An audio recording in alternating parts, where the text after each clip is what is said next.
Gujarat Titans మరోసారి తమ అసలు పవర్ ఏంటో చూపించింది. ఎస్ఆర్హెచ్ను ఏకంగా 82 రన్స్ తేడాతో చిత్తు చేసి భారీ స్టేట్మెంట్ ఇచ్చింది. అది కూడా 168 రన్స్ మాత్రమే చేసి ఇంత పెద్ద విక్టరీ కొట్టారంటే జీటీ బౌలింగ్ ఏ రేంజ్లో డామినేట్ చేసిందో అర్థమవుతుంది. ఈ మ్యాచ్కు ముందు వరకు ఎస్ఆర్హెచ్ టాప్ 2 రేస్లో స్ట్రాంగ్గా కనిపించింది.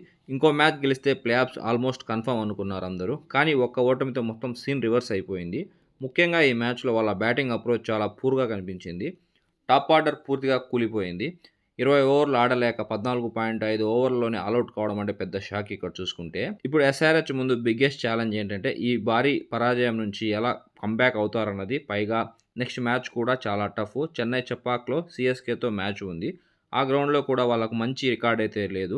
దీంతో ఇప్పుడు టాప్ 2 సంగతి పక్కన పెడితే ముందు ప్లే ఆఫ్స్ చేరడంపై ఫోకస్ పెట్టాల్సిన పరిస్థితి అయితే వచ్చింది. మరోవైపు గుజరాత్ టైటన్స్ మాత్రం సెకండ్ హాఫ్లో మైండ్ బ్లోయింగ్ కంబ్యాక్ ఇచ్చింది. మొదటి హాఫ్ చూసుకుంటే వాళ్ళు 3 మ్యాచెస్ మాత్రమే గెలిచారు. ఇప్పుడు వరుస విజయాలతో అయితే దూసుకెళ్తున్నారు ఈ సీజన్ మొత్తము. లాస్ట్ 5 మ్యాచ్ల్లో వాళ్ళ బౌలింగ్ మరో లెవెల్లో ఉంది. CSK, RCB, Punjab, RR, SRH లాంటి టీమ్స్ని 165 లోపలనే ఆపేశారు. 2 టీమ్స్ని అయితే 20 ఓవర్స్ కూడా ఆడనీయకుండా ఆల్అౌట్ చేశారు. గిల్ కెప్టెన్సీ కూడా చాలా క్లాస్గా కనిపించింది. సరైన టైంలో బౌలింగ్ చేంజెస్ చేసి మ్యాచ్ని అయితే పూర్తిగా కంట్రోల్ చేశాడు. పాయింట్స్ టేబుల్ చూస్తే జీటీ రన్ రేట్ చాలా భారీగా పెరిగింది. ఇక్కడ ఆర్సీబీ తర్వాత నెట్ రన్ రేట్ మంచిగా ఉండేది చూసుకుంటే జీటీదే 16 పాయింట్లతో దాదాపు ప్లే ఆఫ్స్ డోర్లో అడుగుపెట్టినట్టే.